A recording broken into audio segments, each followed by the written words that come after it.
ମାନେ ଆଜି ଆମେ ଏମିତି ଗୋଟେ ଦୁନିଆ ବିଷୟରେ କଥା ହେବା ଯୋଉଠି ଆର୍ଟିଫିशिଆଲ ଇଣ୍ଟେଲିଜେନ୍ସ ବା ଏଆଇ ପଛରେ ବିଶ୍ୱବ୍ୟାପୀ $300 ବିଲିୟନ ଖର୍ଚ୍ଚ କରାଯାଉଛି।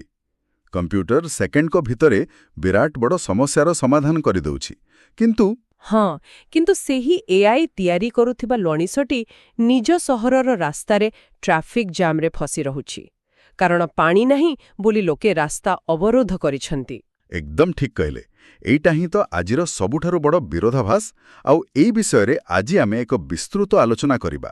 ପ୍ରଥମେ ତ ଆଜି ହେଉଛି 14 ଏପ୍ରିଲ 2026। ସମସ୍ତଙ୍କୁ ପବିତ୍ର ଓଡ଼ିଆ ନବବର୍ଷ ଆଉ ପଣା ସଂକ୍ରାନ୍ତିର ଅନେକ ଅନେକ ଶୁଭେଚ୍ଛା। ମୋ ତରଫରୁ ବି ନବବର୍ଷର ବହୁତ ବହୁତ ଶୁଭକାମନା। ଆଜିର ଏହି ବିସ୍ତୃତ ଆଲୋଚନାରେ ଆମେ ଯେଉଁ ସବୁ ଖବରକାଗଜ, ଗବେଷଣା ରିପୋର୍ଟ ଆଉ ଆର୍ଥିକ ବିଶ୍ଳେଷଣଗୁଡ଼ିକୁ ଏକାଠି କରିଛୁ ନା, ସେଥିରୁ ବହୁତ କିଛି ଆଶ୍ଚର୍ଯ୍ୟଜନକ ତଥ୍ୟ ସାମ୍ନାକୁ ଆସୁଛି। ହଁ, ମାନେ ଆଜିର ଆଲୋଚନାର ପରିସରଟା ଖୁବ୍ ବ୍ୟାପକ ରହିବ। ଆମେ ଦେଖିବା କିପରି ପଶ୍ଚିମ ଏସିଆର ଯୁଦ୍ଧ ଆମ ଭାରତୀୟ ବଜାରରୁ ହଜାର ହଜାର କୋଟି ଟଙ୍କା ଟାଣି ନେଉଛି। ତା ସହ ଆମର ଲୋକାଲ ଇନଫ୍ରାଷ୍ଟ୍ରକ୍ଚର କାହିଁକି ଫେଲ୍ ମାରୁଛି ସେ ବିଷୟରେ ବି କଥା ହେବା। ଆଉ ଖାଲି ସେତିକି ନୁହେଁ, ମେଡିକାଲ ସାଇନ୍ସ ଆଉ ଟେକ୍ନୋଲୋଜି କିପରି ମଣିଷ ଜୀବନକୁ ବଦଳାଉଛି, ମହିଳା ସଂରକ୍ଷଣ ବିଲ୍ର ଜଟିଳତା, ଆଉ ଶେଷରେ କିମ୍ବଦନ୍ତୀ ସଙ୍ଗୀତଶିଳ୍ପୀ ଆଶା ଭୋସଲେଙ୍କର ବିଦାୟ କିପରି ଏକ ଅପୂରଣୀୟ କ୍ଷତି ଘଟାଇଛି, ସେସବୁ ଉପରେ ଆମେ ଗଭୀର ଭାବେ ନଜର ପକାଇବା। ବିଲକୁଲ। ତେବେ ଆସନ୍ତୁ ସବୁଠାରୁ ଅଧିକ ପ୍ରଭାବ ପକାଉଥିବା ଅର୍ଥନୀତିରୁ ହିଁ ଆରମ୍ଭ କରିବା। ମାନେ ଆମ ତଥ୍ୟ କହୁଛି ଯେ ଏପ୍ରିଲ ମାସରେ ବିଦେଶୀ ପୋର୍ଟଫୋଲିଓ ନିବେଶକ, ଯାହାକୁ ଆମେ ଏଫ୍ପିଆଇ କହୁ, ସେମାନେ ଭାରତୀୟ ବଜାରରୁ ପ୍ରାୟ 48,000 କୋଟି ଟଙ୍କା କାଢ଼ି ନେଇଛନ୍ତି। ହଁ, 48,000 କୋଟିଟା କୌଣସି ଛୋଟ ଅଙ୍କ ନୁହେଁ। ସେଇଆ ତ। ଯେତେବେଳେ ଭାରତ ନିଜକୁ ଗୋଟେ ଦ୍ରୁତ ବିକାଶଶୀଳ ଅର୍ଥନୀତି ବୋଲି କହୁଛି, ସେତେବେଳେ ଏତେ ପରିମାଣର ଅର୍ଥ ବାହାରିଯିବା ପଛରେ କାରଣ କ'ଣ ହେଇପାରେ? ନିବେଶକମାନଙ୍କର ଭରସା କ'ଣ ତୁଟି ଯାଉଛି କି? ନାଇଁ, ଏଠି ଭରସା ତୁଟିବାର କଥା ଉଠୁନାହିଁ। ଏଇଟା ପୂରାପୁରି ଗୋଟେ ଗାଣିତିକ ଆଉ ବିଶ୍ୱସ୍ତରୀୟ ଆର୍ଥିକ ସମୀକରଣ, ବୁଝିଲେ ତ? ଆମକୁ ଦୁଇଟି ନୀତି ବିଷୟରେ ବୁଝିବାକୁ ପଡ଼ିବ। ଆଗରୁ ଗୋଟେ ନୀତି ଥିଲା ଟିନା ବା TINA। ଆଚ୍ଛା, ଟିନା ମାନେ there is no alternative, right? ଏକଦମ ଠିକ୍।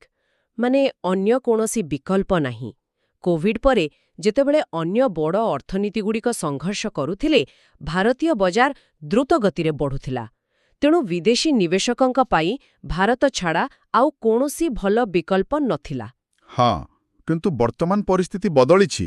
ବିଲକୁଲ ବଦଳିଛି। ଏବେ ସେମାନେ ତାରା ବା TRA ନୀତି ଅପଣାଉଛନ୍ତି। ମାନେ ଦେୟାର ଆର୍ ରିଜନେବଲ୍ ଅଲ୍ଟରନେଟିଭ୍ସ ବା ଅନ୍ୟ ଉପଯୁକ୍ତ ବିକଳ୍ପ ଏବେ ଅଛି। ଅପେକ୍ଷା କରନ୍ତୁ ଟିକେ। ମାନେ ଆପଣ କହୁଛନ୍ତି ନିବେଶକମାନେ ଭାରତୀୟ ବଜାରରେ କିଛି ଖରାପ ଦେଖୁନାହାନ୍ତି, ବରଂ ତାଙ୍କୁ ଆଉ କେଉଁଠି ଅଧିକ ଲାଭ ମିଳିଯାଉଛି। କିନ୍ତୁ ସେ ବିକଳ୍ପଟା ଆସିଲା କେଉଁଠୁ? ଆଉ ଏହା ସହ ପଶ୍ଚିମ ଏସିଆର ଯୁଦ୍ଧର ସମ୍ପର୍କ କ'ଣ? ସେଇଠି ହିଁ ତ ଅସଲ କଥା ଲୁଚିଛି। ପଶ୍ଚିମ ଏସିଆରେ ଯେଉଁ ଯୁଦ୍ଧ ଲାଗି ରହିଛି, ସେଥିପାଇଁ ଗ୍ଲୋବାଲ ସପ୍ଲାଇ ଚେନ୍ ବା ଯୋଗାଣ ଶୃଙ୍ଖଳା ବାଧାପ୍ରାପ୍ତ ହେଉଛି।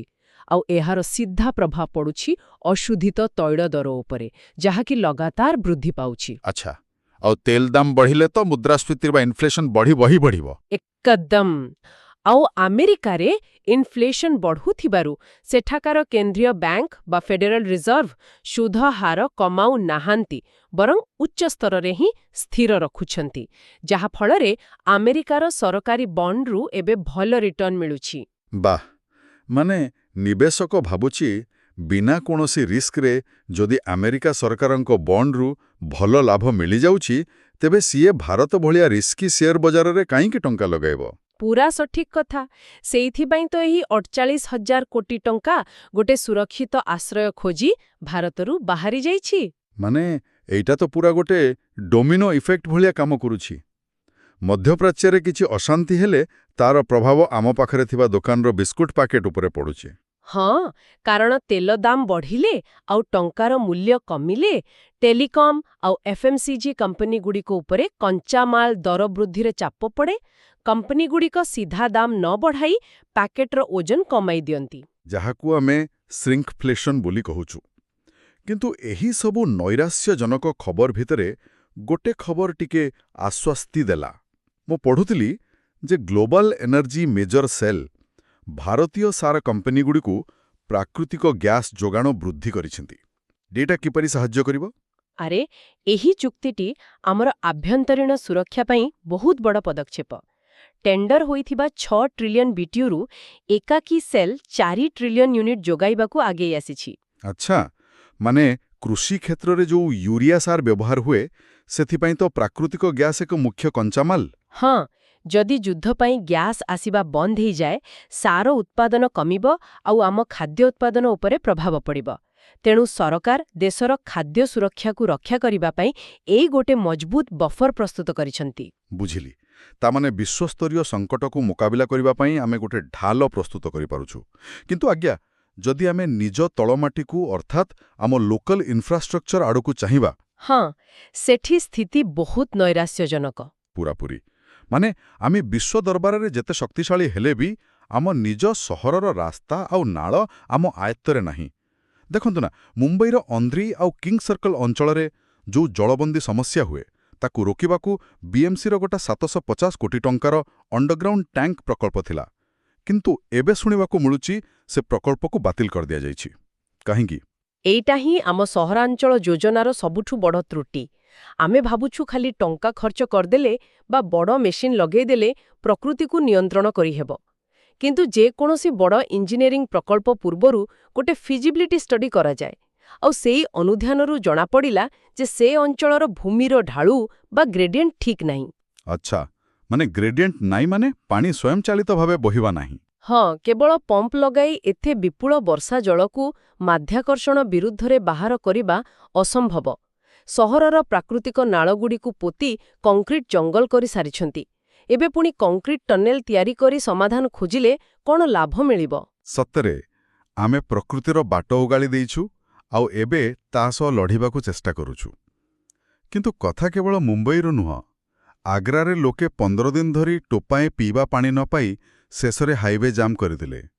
ଆଉ ଓଡ଼ିଶାର ପାରାଦୀପରେ ଥିବା କପିଳଜୋର ନଦୀରେ ହଜାର ହଜାର ମାଛ ମରିକି ଭାସୁଛନ୍ତି। ଏଟା ତ ପୁରା ଗୋଟେ ସିଷ୍ଟମିକ୍ କଲାପ୍ସ। ଏକଦମ। ପାରାଦୀପର ଘଟଣାଟା ବହୁତ ଗୁରୁତର ପରିବେଶ ସଙ୍କଟର ସଂକେତ। ଜୀବଜନ୍ତୁମାନେ ଗୋଟେ ୱାର୍ଣ୍ଣିଂ ଆଲାର୍ମ ଭଳି କାମ କରନ୍ତି। ଏକାଥରକେ ଏତେ ମାଛ ମରିବା ମାନେ ଜଳରେ ଦ୍ରବୀଭୂତ ଅମ୍ଳଜାନ ବା ଡିଜଲ୍ଭଡ୍ ଅକ୍ସିଜେନ୍ ହଠାତ୍ କମିଯାଇଛି କିମ୍ବା କୌଣସି କାରଖାନାରୁ ବିଷାକ୍ତ ରାସାୟନିକ ପଦାର୍ଥ ନଦୀକୁ ଛଡ଼ାଯାଇଛି। ମାନେ ମୁମ୍ବାଇର ବନ୍ୟା, ଆଗ୍ରାର ଜଳକଷ୍ଟ ଆଉ ପାରାଦୀପର ଜଳ ପ୍ରଦୂଷଣ। ତ ଏସବୁ ଦେଖିଲେ ଲାଗୁଛି ଆମର ଫିଜିକାଲ ଇନଫ୍ରାଷ୍ଟ୍ରକ୍ଚର ସମ୍ପୂର୍ଣ୍ଣ ଭାବେ ଫେଲ୍ ମାରିଛି। ହଁ, ଆମେ ବିକାଶର ନୀତି ସ୍ଥାୟୀ ନୁହେଁ, ସେଇଟା ସ୍ପଷ୍ଟ ହୋଇଯାଉଛି। କିନ୍ତୁ ବୁଝିଲେ ତ, ଗୋଟେ ପଟେ ଆମେ କେହି ଅନ୍ଧକାର ଯୁଗରେ ଅଛୁ ବୋଲି ଲାଗୁଛି, ଆଉ ଅନ୍ୟପଟେ ଯଦି ଆମର ଡିଜିଟାଲ ଭିତ୍ତିଭୂମି ଆଡ଼କୁ ଚାହିଁବା, ଚିତ୍ର ପୁରା ଭିନ୍ନ। ମାନେ ଏଆଇ ବା ଆର୍ଟିଫିସିଆଲ ଇଣ୍ଟେଲିଜେନ୍ସ କ୍ଷେତ୍ରରେ ଭେଞ୍ଚର କ୍ୟାପିଟାଲ ଫଣ୍ଡିଂ $300 ବିଲିୟନ ଛୁଇଁଲାଣି। ଆଉ ଭାରତ ବି ପଛରେ ନାହିଁ। ଗିଟ୍ହବ୍ରେ ଆମର 27 ନ୍ୟୁ ଡେଭେଲପର ଅଛନ୍ତି। ସେଇଟା ଗୋଟେ ବିରାଟ ଉପଲବ୍ଧି। ଏଆଇ ଆଉ କେବଳ ଗୋଟେ ଚ୍ୟାଟବଟ୍ ହେଇ ରହିନାହିଁ। ଏବେ ଏଇଟା ପ୍ରକୃତ ବ୍ୟବସାୟର ମୂଳଦୁଆ ହେଇଗଲାଣି। TCSର ଉଦାହରଣ ନିଅନ୍ତୁ। ସେମାନେ ତାଙ୍କର ଏଆଇ ପ୍ରୋଜେକ୍ଟଗୁଡ଼ିକୁ ପାଇଲଟ୍ ଟୁ ସ୍କେଲ୍ ସ୍ତରରେ ପହଞ୍ଚାଇଲେଣି। ଆଚ୍ଛା, ମାନେ ସେମାନେ ମୂଳ ଅପରେସନରେ ଏଆଇକୁ ବ୍ୟବହାର କରୁଛନ୍ତି। ବିଲକୁଲ। ଆଉ ସେଥିପାଇଁ ସେମାନେ 25,000 ନୂଆ ଫ୍ରେଶର ନିଯୁକ୍ତି କରୁଛନ୍ତି, ଯେଉଁମାନଙ୍କୁ କେବଳ ଏଆଇ ତାଲିମ ଦିଆଯିବ। ମାନେ ଟେକ୍ନୋଲୋଜି ଯୋଗୁଁ ଚାକିରି ଯିବାର ଯୋଉ ଭୟ ଥିଲା, ବାସ୍ତବରେ ତାହା ନୂଆ ସ୍କିଲ୍ ସହ ନୂଆ ନିଯୁକ୍ତି ସୃଷ୍ଟି କରୁଛି। ଓ ମେଡିକାଲ ସାଇନ୍ସରେ ବି ଏମିତି କିଛି ଚମତ୍କାର ହେଉଛି। ମାନେ ଆମେ ତ ଜାଣିଥିଲେ ଯେ GLP-1 ଶ୍ରେଣୀର ଔଷଧଗୁଡ଼ିକ ଯେମିତିକି ଟିର୍ଜେପାଟାଇଡ୍ ବା ରେଟାଟ୍ରୁଟାଇଡ୍ କେବଳ ଓଜନ କମାଇବା ପାଇଁ ବ୍ୟବହାର ହୁଏ। କିନ୍ତୁ ଏବେ ଶୁଣିବାକୁ ମିଳୁଛି ଏହା ବାର୍ଦ୍ଧକ୍ୟକୁ ରୋକିବାରେ ବା ଆଣ୍ଟି ଏଜିଂରେ ବି ସାହାଯ୍ୟ କରୁଛି। ହଁ, ଏଇ ତଥ୍ୟଟା ମେଡିକାଲ ଜଗତରେ ଏକ ବଡ଼ ହଲଚଲ ସୃଷ୍ଟି କରିଛି। ମାନେ ଏଇଟା ତ ପୁରା ଆମ ଶରୀର ପାଇଁ ଗୋଟେ ସଫ୍ଟୱେର ଅପଗ୍ରେଡ୍ ଭଳିଆ ଶୁଭୁଛି। ଏଟା କେମିତି ସମ୍ଭବ ହେଉଛି? ଆପଣ ଯୋଉ ଅପଗ୍ରେଡ୍ କଥା କହିଲେ ନା, ସେଇଟା ବିଜ୍ଞାନ ଦୃଷ୍ଟିକୋଣର ପୁରା ସଠିକ୍ ବୁଝିଲେ ତ। ମାନେ ଏଇ ଔଷଧଗୁଡ଼ିକ ଶରୀରରେ ଥିବା ପ୍ରାକୃତିକ ହର୍ମୋନ୍କୁ ମିମିକ୍ କରନ୍ତି ବା ନକଲ କରନ୍ତି। ଆଚ୍ଛା, ତାମାନେ ମସ୍ତିଷ୍କକୁ ଲାଗେ ଯେ ପେଟ ଭରିଯାଇଛି ଆଉ ଲୋକେ କମ୍ ଖାଆନ୍ତି। ହଁ, କିନ୍ତୁ ଗବେଷକମାନେ ଦେଖିଲେ ଯେ ଏଇ ଔଷଧ ଖାଲି ପାକସ୍ଥଳୀରେ ସୀମିତ ନାହିଁ। ସେଗୁଡ଼ିକ ହୃତ୍ପିଣ୍ଡ ଆଉ ବୃକ୍କକ ବା କିଡ୍ନିରେ ଥିବା ରିସେପ୍ଟର ସହ ମଧ୍ୟ ଯୋଡ଼ି ହୋଇପାରୁଛନ୍ତି, ଯାହାଦ୍ୱାରା ଶରୀରରେ ଆଭ୍ୟନ୍ତରୀଣ ଇନଫ୍ଲାମେସନ୍ ବା ପ୍ରଦାହ କମିଯାଉଛି। ଆରେ, ଆଉ ଇନଫ୍ଲାମେସନ୍ କମିଲେ ତ ହୃଦରୋଗ ଆଉ କୋଷଗୁଡ଼ିକରେ କ୍ଷୟ ହେବା ଆପେ ଆପେ କମିଯିବ। ଏକଦମ ଅର୍ଥାତ୍ ଏହି ଔଷଧଗୁଡ଼ିକ କୋଷ ସ୍ତରରେ ଡ୍ୟାମେଜକୁ ମନ୍ଥର କରିଦେଉଛନ୍ତି, ଯାହା ଫଳରେ ମଣିଷର ଆୟୁଷ ବୃଦ୍ଧି ପାଇବାର ସମ୍ଭାବନା ସୃଷ୍ଟି ହୋଇଛି। ଏହା ପ୍ରକୃତରେ ଯୁଗାନ୍ତକାରୀ। ମାନେ ଟେକ୍ନୋଲୋଜି ଆଉ ମେଡିସିନ ଆମ ଶରୀର ଓ ଅର୍ଥନୀତିକୁ ତ ଅପଗ୍ରେଡ୍ କରିଦେଉଛି, କିନ୍ତୁ ଆଜ୍ଞା ଆମର ରାଜନୈତିକ ବ୍ୟବସ୍ଥାଗୁଡ଼ିକୁ ଅପଗ୍ରେଡ୍ କରିବା ଏତେ ସହଜ ନୁହେଁ ଲାଗୁଛି। ହଁ, ରାଜନୀତିରେ ଜଟିଳତା ତ ଲାଗି ରହିବ। ସେଇଆ ତ। ଆଜିର ରିପୋର୍ଟରେ ଆମେ ଦେଖିଲୁ ଯେ କଂଗ୍ରେସ ସଭାପତି ମଲ୍ଲିକାର୍ଜୁନ ଖାଡଗେ ପ୍ରଧାନମନ୍ତ୍ରୀଙ୍କୁ ଗୋଟେ ଚିଠି ଲେଖିଛନ୍ତି ଆଉ ସେଥିରେ ଦାବି କରିଛନ୍ତି ଯେ ମହିଳା ସଂରକ୍ଷଣ ବିଲ୍ ସମ୍ପର୍କରେ ଏପ୍ରିଲ 29 ପରେ ତୁରନ୍ତ ଏକ ସର୍ବଦଳୀୟ ବୈଠକ ଡକାଯାଉ। ବିଶେଷକରି ସେ ଡିଲିମିଟେସନ କଥା ଉଠାଇଛନ୍ତି। ଆମେ ଯଦି ଏକ ସମ୍ପୂର୍ଣ୍ଣ ନିରପେକ୍ଷ ଦୃଷ୍ଟିକୋଣରୁ ଏହି ରିପୋର୍ଟକୁ ଦେଖିବା, ଯାହାକି ଆମର ଲକ୍ଷ୍ୟବାଧ୍ୟ, ତେବେ ଏହାକୁ ଗୋଟେ ରାଜନୈତିକ ପ୍ରସଙ୍ଗ ଅପେକ୍ଷା ସାମ୍ବିଧାନିକ ଜଟିଳତା ଭାବେ ବୁଝିବାକୁ ହେବ। ହଁ, ଆମେ ବି କୌଣସି ଦଳର ପକ୍ଷ ନେଉନାହୁଁ, ବାସ୍ ତଥ୍ୟଟା କ'ଣ ଆଉ ଏ ଡିଲିମିଟେସନ କଥାଟା କ'ଣ ସେଇଟା ବୁଝିବାକୁ ଚେଷ୍ଟା କରୁଛୁ। ଡିଲିମିଟେସନ ବା ସୀମା ପୁନର୍ନିର୍ଦ୍ଧାରଣ ହେଉଛି ଜନସଂଖ୍ୟା ଅନୁପାତରେ ନିର୍ବାଚନ ମଣ୍ଡଳୀଗୁଡ଼ିକର ସୀମାକୁ ସାନି ଆଙ୍କିବା। ବର୍ତ୍ତମାନ 33% ମହିଳା ସଂରକ୍ଷଣ ପାଇଁ ଆଇନ ପାସ୍ ହୋଇଯାଇଛି ସତ, କିନ୍ତୁ ସେହି ଆସନଗୁଡ଼ିକ କେଉଁଠି ହେବ ତାହା ଚିହ୍ନଟ ହୋଇନାହିଁ।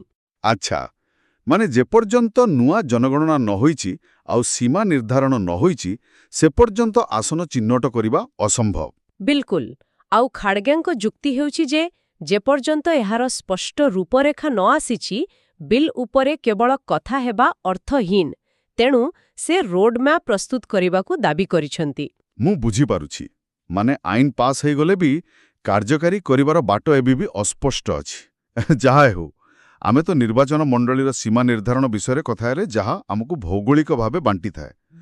କିନ୍ତୁ ଏବେ ଏମିତି ଗୋଟେ ବିଷୟରେ କଥା ହେବା ଯାହା ସବୁ ସୀମା ଊର୍ଦ୍ଧ୍ୱରେ ରହି ଆମ ସମସ୍ତଙ୍କୁ ଯୋଡ଼ିଥାଏ, ସଙ୍ଗୀତ।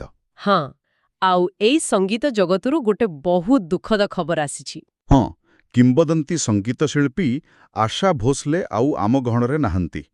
ମୁମ୍ବାଇର ବ୍ରିଚ୍ କେଣ୍ଡି ଡାକ୍ତରଖାନାରେ 92 ବର୍ଷ ବୟସରେ ତାଙ୍କର ଦେହାନ୍ତ ହୋଇଛି। ଅତ୍ୟଧିକ କ୍ଳାନ୍ତି ଯୋଗୁଁ ଏମିତି ହେଲା ବୋଲି ଡାକ୍ତରମାନେ କହୁଛନ୍ତି। ଏହା ସତରେ ଏକ ବିରାଟ ଶୂନ୍ୟସ୍ଥାନ ସୃଷ୍ଟି କରିଛି।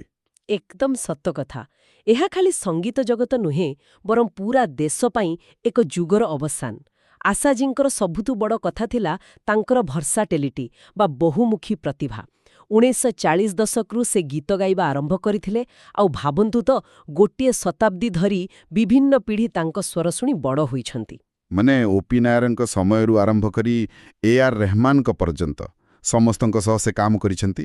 ହଁ, କ୍ଲାସିକାଲ ସଙ୍ଗୀତ ହେଉ କି କ୍ୟାବାରେ, ଗଜଲ, ରୋମାଣ୍ଟିକ୍ ହିଟ୍ସ କିମ୍ବା ଆଜିକାଲିର ପପ୍ ମ୍ୟୁଜିକ୍, ସେ ସବୁଥିରେ ନିଜକୁ ଖାପ ଖୁଆଇ ପାରୁଥିଲେ। ଏତେଗୁଡ଼ିଏ ଭାଷାରେ ଗାଇବା କୌଣସି ସାଧାରଣ ଶିଳ୍ପୀଙ୍କ ପକ୍ଷରେ ସମ୍ଭବ ନୁହେଁ। ବାସ୍ତବିକ, ଯେତେବେଳେ ରାଜନୀତି କିମ୍ବା ଅର୍ଥନୀତି ଲୋକଙ୍କୁ ଭାଗ ଭାଗ କରିଦିଏ, ସେତେବେଳେ ଆଶାଜୀଙ୍କ ଭଳି ଶିଳ୍ପୀଙ୍କର ସଙ୍ଗୀତ ସିଧା ହୃଦୟକୁ ଛୁଏଁ। ସେ ଯେଉଁ ଅମର ସଙ୍ଗୀତର ଭଣ୍ଡାର ଛାଡ଼ି ଯାଇଛନ୍ତି, ତାହା କେବେ ବି ପୁରୁଣା ହେବ ନାହିଁ। ସେଇଟା ହିଁ ତାଙ୍କର ପ୍ରକୃତ ଲେଗାସି। ଆଚ୍ଛା, ଆଜିର ଏହି ପୁରା ଆଲୋଚନାକୁ ଯଦି ଆମେ ଏକାଠି କରି ଦେଖିବା ନା, ତେବେ ଆରମ୍ଭରେ ଆମେ ଯେଉଁ ପାରାଡକ୍ସ ବା ବିରୋଧାଭାସ ବିଷୟରେ କଥା ହେଉଥିଲୁ, ତାହା ପୁରା ସ୍ପଷ୍ଟ ହୋଇଯାଉଛି।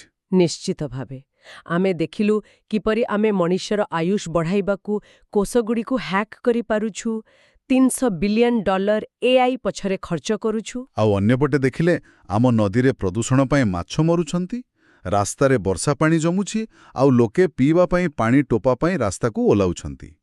ଏଇଠି ହିଁ ଆଜିର ସବୁଠାରୁ ଚିନ୍ତାଜନକ ପ୍ରଶ୍ନଟି ଉଠୁଛି। ହଁ, କ'ଣ ସେ ପ୍ରଶ୍ନଟି? ମାନେ ଆମେ ଯେତେବେଳେ ଆମର ପ୍ରତ୍ୟେକଟି ସମସ୍ୟାର ସମାଧାନ ପାଇଁ ଆର୍ଟିଫିସିଆଲ ଇଣ୍ଟେଲିଜେନ୍ସ ଉପରେ ଏତେ ନିର୍ଭର କରୁଛୁ, ଭବିଷ୍ୟତରେ କ'ଣ ଏହି ପ୍ରଯୁକ୍ତିବିଦ୍ୟା ଆମର ଭୌତିକ ଭିତ୍ତିଭୂମିକୁ ସଜାଡ଼ି ପାରିବ?